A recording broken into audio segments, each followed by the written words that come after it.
Okay, here we are, cold start 988G.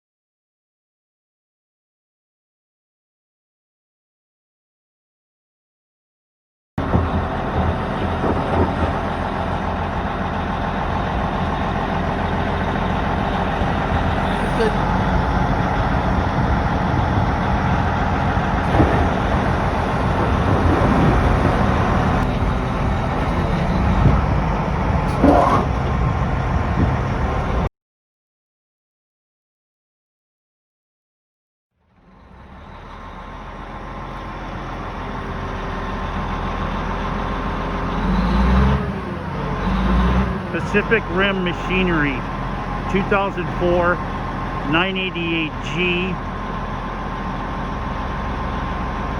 9 cubic yard Spadenose bucket, Bridgestone L5 tires, 179 gallons of fuel, and joystick control, 40% rubber.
Build houses. We were doing, I don't know what,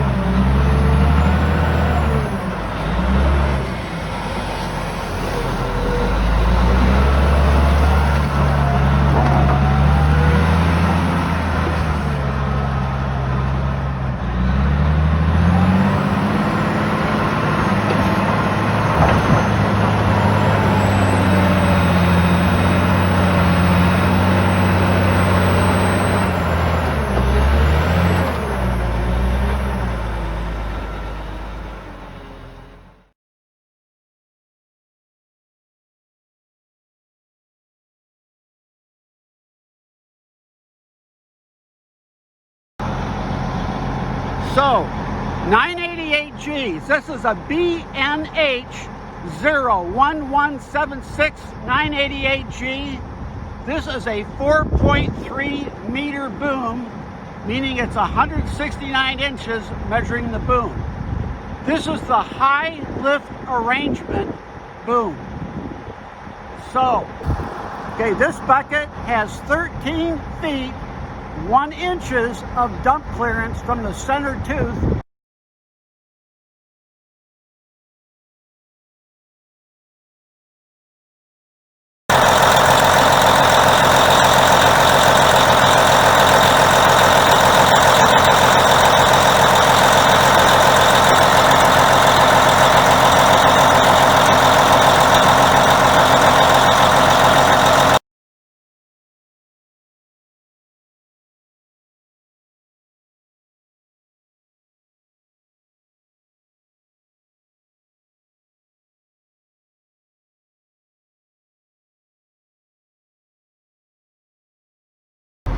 So what we're going to do now is a torque converter stall test. And what this is it's a way to go and tell whether everything is putting out, if the powertrain is working properly, and if the brakes are working properly. So parking brakes off. We've got it in first forward. Now what I'm going to do here is I'm going to go and keep 1 foot on the throttle, and I'm going to go up to high idle, and then I'm going to go and see whether this brake will hold the machine or whether or not it's able to power through. What I want to see is the brake almost holding the machine, but I want enough power in first gear to power through first gear. That's the standard that CAT uses. So here we go. Torque converter stall test, first gear. And the machine, I've got the brake down as hard as it can go, but the machine powers through in first gear. So now, are the brakes working properly? I'm going to upshift into second forward. I'm going to go to engine high idle again, and when I do, the brakes ought to hold it. So I've got the brakes stepped down as hard as I can. I'm going to go up to full RPM, and the machine holds in second gear. So what this tells us is that everything's working right, and it ought to dig hard. There's just negligible blow-by, if any. And what we can see here is that you know, everything from the governor and the fuel system and the torque converter, everything is working properly. We're getting to the proper high engine idle on the machine, and there's really good throttle response. Look at this. There you go. Smooth up, smooth down. Really good throttle response. See it out the back. Here we go. You get the puff of black smoke that clears. That's exactly what we want to see.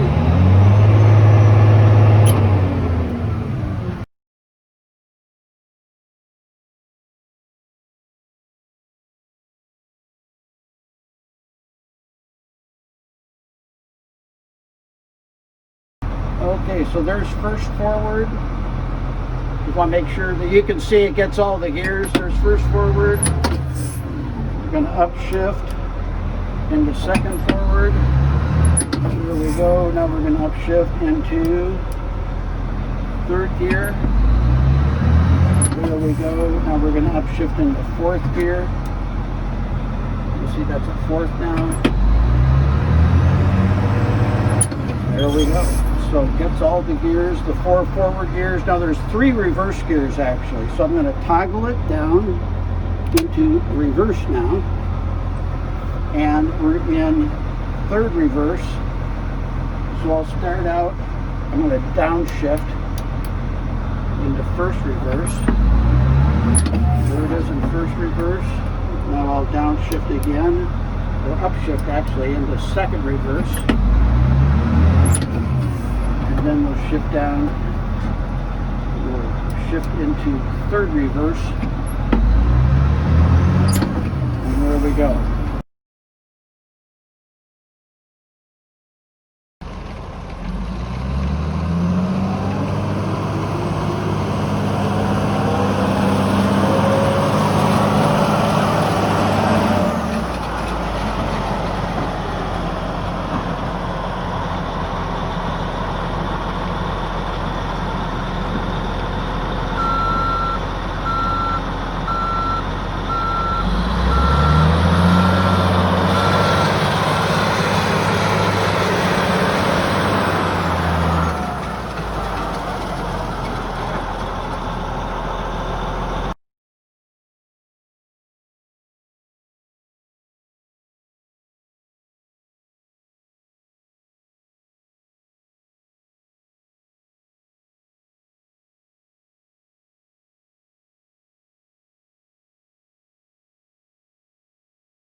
Okay, so we're inside of the cab of the unit, and here's what we've got.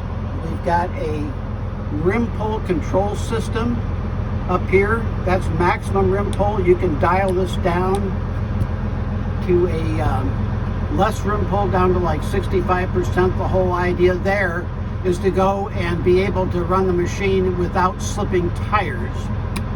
So right now it's at maximum rim pull. Here we've got the controls to go and set the kickouts for the lift, as well as for the tilt, to control the tilt angle to the floor. Got that? Got a radio. Up on this side, we've got the windshield washers. Here we have ride control, which indicates down here. So we've got ride control. Then we've got an automatic transmission. And there you can see that. Because you can run the machine, if you want, in automatic. So you can set it at the highest gear that you want it to run up through. So it'll shift automatically from first to second to third, or to fourth, as the case may be. And then that way, you prevent overspeeding of the engine and transmission. I like to run it in manual. That's just me. So here we've got the windshield wiper controls, blower controls, air conditioning, which was serviced not too long ago, and heater, temperature control, and then the lights. And all the lights work inside the cab. All the windshield washers work. That's all good. Now here, I've got a thing on here that says do not operate. We put this on here just so nobody else other than us would run the machine. It's located at a pit, and we didn't want anybody being, able to run it thinking that it would belong to the local pit here. So anyhow, that's all that is. It isn't because the machine was shut down for any reason. So what you have here in your left hand is you have stick steering. And by moving this control lever to the front over to here, that allows me to go and steer the machine. And I go this way to go left. I move the control this way to go right. And then I've got all the controls here, not just for steering, but also for the transmission. So underneath here, this thing right here is a forward, reverse, neutral. All you do is you keep your hand here and you move this one here on the top, you toggle it to reverse, on the bottom here to go forward. This is a really easy machine to run. It's big enough, strong enough, and with this stick control, which has now been moved to other Caterpillar wheel loaders like 966s, it's just a super great way for people who are professional operators or not so professional operators to be able to safely run and move the machine even at high speeds. It is very controllable. When you want to control the transmission, you can go and shift up through gears here. So if I pressed here, that would go and put it into second, or I could go third, fourth, and then this one similarly is a downshift, one at a time. So go from fourth down to third, down to second, down to first. Piece of cake. Here's the gauge cluster. Got a full tank of fuel, which is pretty nice of the people that traded it in. In fact, it was really nice of them. Here's this. Here's the hour meter. 33,366 hours on it. The parking brake is on. And then intermittently, this light here is flashing. That light is the transmission filter. That came on here this morning, and it's indicating that there is a restriction, and most likely we should just replace that. Sometimes what happens with these, if you don't have them up to operating temperature yet, that light will come on and then it'll go away as soon as you have it fully up to operating temperature. It does have a load right scale on it that works. Here on the right hand, you have your lift and you have your tilt. Pull this all the way back, it detents, and the lift arms, the control, the boom moves all the way to the top where it then kicks out with a detent. Then this one right here, you can go and dump it by moving it forward, pull it back, it detents to the correct return to dig angle. This little control right here is also for rim pull. Reduced rim pull, high rim pull. I've got it in high rim pull right now. Down here we have the parking brake. We have the throttle. We have a service brake. And then over here we have the left brake, which operates much like a transmission neutralizer valve. This does have the Caterpillar rim pull control system on it, and it works this pedal to go and basically let the machine roll to a stop when you're running up to a truck to get it offloaded. So those are the controls. Here is the seat. Really great seat. The armrests are here and they are very comfortable. The seat has an air ride to it, so different people can set it, firmer or less firm. But the seat works great, slides back and forth easily, goes up and down, the lumbar support works. The seat's a really good seat. And of course, with the mono boom, you've got great visibility to your bucket corners and being able to go and see your not only your digging target, but your loading target. And that means you're not going to be hitting many trucks, which is a really good thing. So that's how that works.